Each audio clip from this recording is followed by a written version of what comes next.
Good morning बच्चों। आज आपकी शरणागत कहानी की समरी हम आपको बताएंगे, सारांश बताएंगे। बच्चों, ये वृंदावन लाल वर्मा द्वारा रचित कहानी है। ये कहानी जीवन मूल्यों से परिपूर्ण कहानी है। इसमें ये बताया गया है कि भारत का साहित्य देश के गौरवमय इतिहास की झांकी है। यहाँ अनेक तरह के लोग हुए हैं जिन्होंने अपने प्राणों की परवाह नहीं की और दूसरों की रक्षा के लिए अपने सिद्धांतों को भी धर्म और जाति को भी एक किनारे कर दिया है। मतलब सिद्धांतों पर धर्म और जाति न्यौछावर कर दिया है। कहानीकार ने इस कहानी के माध्यम से ये बताने का प्रयास किया है कि प्रतिकूल परिस्थितियों में भी हमें शरणागत की रक्षा करनी चाहिए। अतिथि देवो भव भारतीय संस्कृति में बताया गया है। बच्चों, एक कसाई है, जब पूरा गांव उसको शरण नहीं देता है तब एक ठाकुर ने रज्जब को शरण दी, जो समाज की छुआछूत की समस्या को प्रकट करता है। वृंदालाल वर्मा जी ने इस कहानी में शरणागत की रक्षा करने का संदेश दिया है और सामाजिक कुरीतियों को भी इंगित किया है, जिसको हमें दूर करना होगा, क्योंकि वही भारत के पतन का मुख्य कारण है। देखिए बच्चों, पढ़ा तो हम चुके ही हैं, इसकी समरी देखिएगा। ललितपुर निवासी रज्जब पेशे से कसाई था।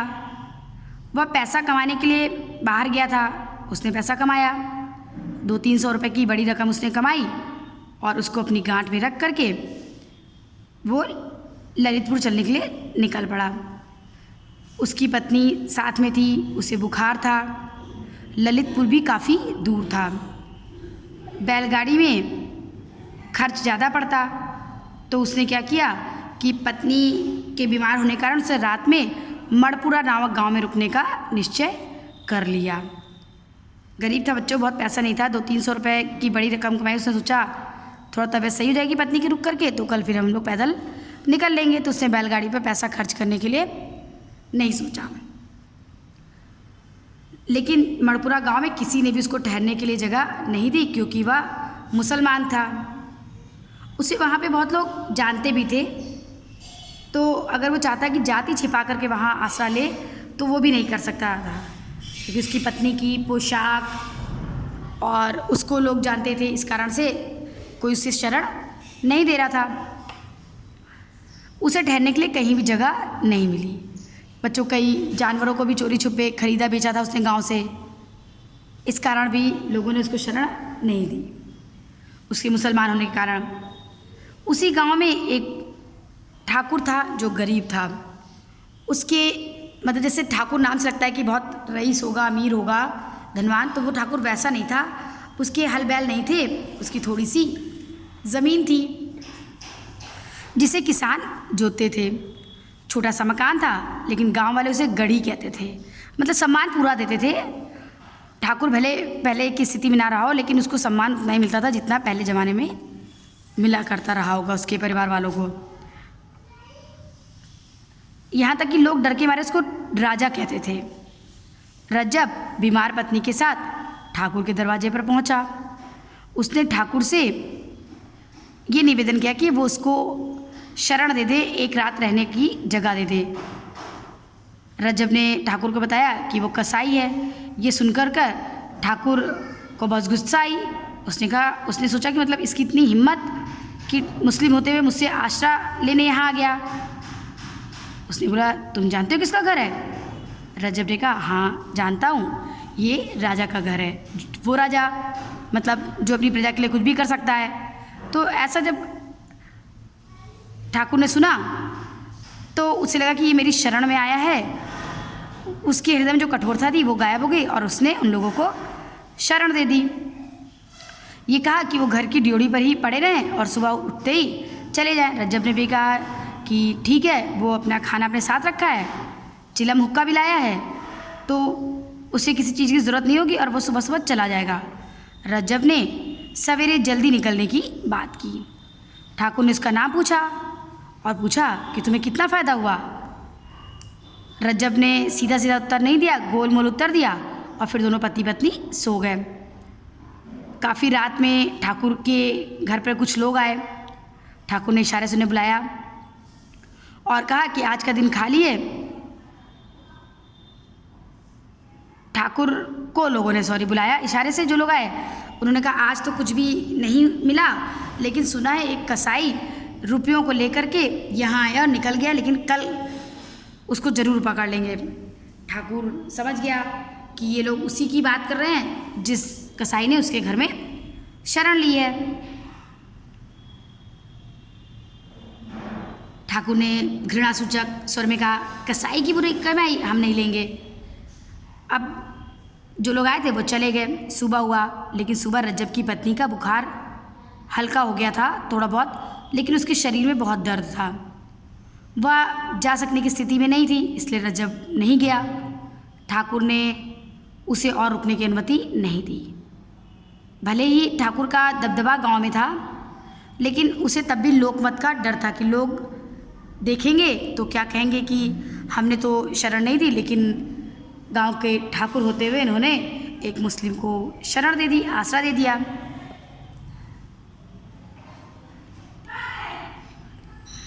रज्जब ने बहुत विनती की, लेकिन फिर भी ठाकुर नहीं माना। तो रज्जब अपनी पत्नी को लेकर गांव के बाहर एक पेड़ की छाया में जाकर बैठ गया। वो मन ही मन हिंदू जाति को कोसने लगा कि हिंदुओं के कारण आज उसकी ये स्थिति हो रही है। अगर उसकी अपनी जाति के लोग होते तो शायद उसकी ये हालत ना होती। पत्नी की तबीयत में उसकी सुधार नहीं हुआ, इसलिए अब उसको एक गाड़ी करनी पड़ी। किराए पर लेने का उसने निर्णय किया। जो वो कल तक पैसे बचा रहा था कि पैसे खर्च नहीं करूँगा, आज उसको गाड़ी किराए पर लेने की ज़रूरत महसूस हुई। उसने एक गाड़ी ली। बहुत छोटा जाति का व्यक्ति बहुत ज़्यादा किराया लेकर के, मतलब उसके लिए जो ज़्यादा था उसको किराया लेकर के उसकी गाड़ी को ललितपुर ले जाने के लिए तैयार हुआ। दोपहर होने पर उसकी पत्नी को कपकपाहट आने लगी, वो कांपने लगी, जिस कारण फिर रज्जब को थोड़ी देर अपनी यात्रा रोकनी पड़ी। अभी वो ललितपुर नहीं पहुंच पाया था। गाड़ी चलती तो हवा तेज़ लगती तो शायद उसकी पत्नी की तबीयत और ख़राब हो सकती थी। करीब घंटे डेढ़ घंटे के बाद उसकी पत्नी की कपकपाहट दूर हुई, लेकिन अब बुखार तेज़ हो गया। बच्चों होता है ठंडक, बहुत जब हम कांपते हैं उसके बाद बुखार आ जाता है, फिर हमारी कपकपाहट दूर हो जाती है। तो उसकी पत्नी के साथ भी यही हुआ। रज्जब ने पत्नी को गाड़ी में बैठा दिया और गाड़ीवान से कहा जल्दी चलो। गाड़ीवान ने मौके का फ़ायदा देखते हुए कहा उसे और किराया चाहिए। रज्जब गुस्सा आ गया, उसने और पैसे दिए, तब गाड़ी वाला आगे बढ़ा। कुछ दूर जाने पर भाई जा रहे थे वो लोग, तो रज्जब और गाड़ीवान की आपस में बातचीत शुरू हुई। वो गाड़ीवान के अधिक पैसे मांगने पर नाराज़ था। बातचीत में ना चाहते हुए उसने क्रोध प्रकट कर दिया और गाड़ीवान से ये कह दिया कि अगर उसने कुछ गड़बड़ की तो उसको यहीं काट कर फेंक देगा, क्योंकि उसको किसी काटने में कोई दुख नहीं होगा। वो कसाई है जाति का, तो ऐसा कर सकता है। गाड़ीवान काफ़ी डर गया। चारों ओर सुनसान अंधेरा था। उसने निश्चय कर लिया कि गांव आते ही वह शोर मचाकर लोगों को इकट्ठा कर लेगा। गाड़ीवान ने सोचा कि सब लोग आ जाएंगे, फिर वो भाग जाएगा वहाँ से। भले ही उसे पैसे वापस करने पड़े, लेकिन वो आगे नहीं जाएगा। भाई जान है तो सब कुछ है। वो कसाई है, कसाई का क्या भरोसा कब मार दे। लेकिन अभी वो लोग थोड़ी दूर आगे ही बढ़े थे कि रज्जब ने देखा कि 4-5 आदमी बड़े बड़े हाथ में लाठी लिए आ गए। गाड़ीवार तो गाड़ी से उतर गया डर के मारे। रज्जब ने कहा वो बहुत गरीब है, उसकी पत्नी बीमार है, और ये उनसे निवेदन करता रहा कि वो लोग उसको जाने दें। लेकिन उनमें से एक लोग ने रज्जब को मारने के लिए लाठी तक उसके ऊपर उठा ली।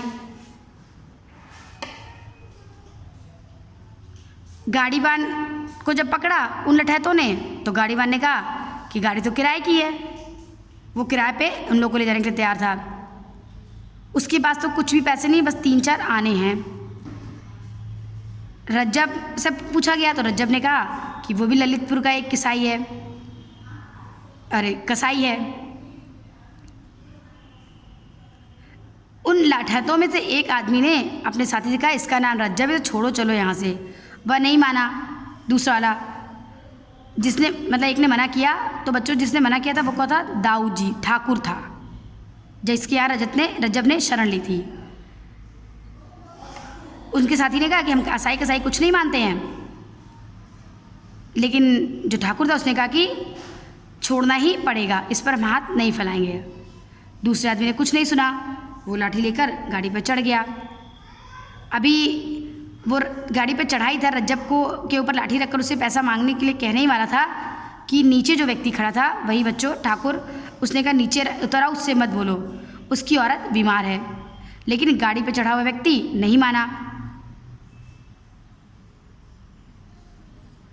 तो जिसको बार बार बच्चों लोग दाऊ जी बोल रहे थे, दाऊ जी ठाकुर ने कहा अगर वो नीचे नहीं आएगा तो ठाकुर उस लठैत का सिर फोड़ देंगे।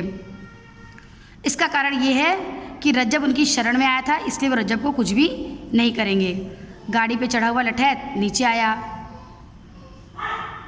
दाऊ जी ने ठाकुर ने सबको घर जाने के लिए कह दिया और गाड़ी वाले से कहा, मतलब जब ठाकुर ने गाड़ी ले जाने के लिए कहा तो काफ़ी लोग उसके साथी नाराज़ भी हुए, लेकिन ठाकुर ने अपने साथियों से घर लौटने को लिए कहा और गाड़ी वाले को से भी कहा कि गाड़ी को ले जाओ और ललितपुर ले जाकर ही लौटना, अगर बीच में लौटा तो अपनी खैर नहीं समझेगा।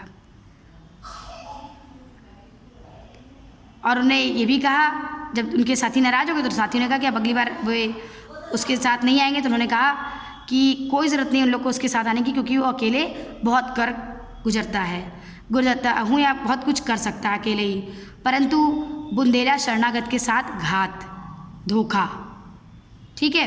उसने कहा मैं तुम लोग मत आना, मैं अकेले बहुत कुछ कर लूँगा, लेकिन मैं कभी भी अपने शरण में आए हुए व्यक्ति के साथ धोखा नहीं करूँगा, इस बात को तुम लोग गांठ बांध देना। तो बच्चों यहीं पर आपकी कहानी ख़त्म हो गई है। आपका एक क्वेश्चन बनता है, बुंदेला शरणागत के साथ घात नहीं करता। बुंदेला बुंदेलखंड में रहने वाला व्यक्ति जो बुंदेला वीर जाति के होते हैं। आपने सुना होगा रानी लक्ष्मीबाई की पोएम, सुभद्रा कुमारी चौहान की पोएम जो उन्होंने झांसी की रानी के ऊपर लिखी थी, बुंदेले हर बोलो के मुँह हमने सुनी कहानी थी। तो बुंदेला वीर जाति, उनके अपने जीवन मूल्य होते हैं बच्चों, जिन्हें प्राण रहते हुए पूरी ईमानदारी से निभाते हैं। उनमें से एक है उनका नियम शरणागत की रक्षा। वो अपने मतलब कुछ भी हो जाए वो अपने शरण में आए हुए की रक्षा करते हैं।